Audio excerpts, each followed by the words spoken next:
Ito guys, good morning. I-deliver tayo ng Probayo Cock at ng Probayo Chick. Ayan, gagamitin nila ito sa kanilang breeding ngayong season. Ayan, breeding season na kasi.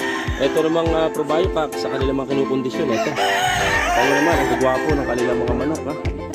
Puro mga quality. Ayan, makikita nyo. Tignan nyo naman. Pulang-pula mata at talagang di kalidad ang kanilang paggagamitan. Ito, napakaganda. Ayan, makikita nyo mga boss ang kanilang super na mga manok. Ayan, alagang Probayo Chick natin yan. Ayan, lahat quality mga boss. Makikita nyo naman, napakaganda. Puro di kalidad ang kanilang mga manok. Ayan. Ito, dyan nila gagamitin yan mga boss. Kaya di sa mga gustong umorder, ayan, subukan nyo na. Tignan nyo kung gaano kayo healthy ang kanilang mga manok. Umaambon pa ngayon mga boss.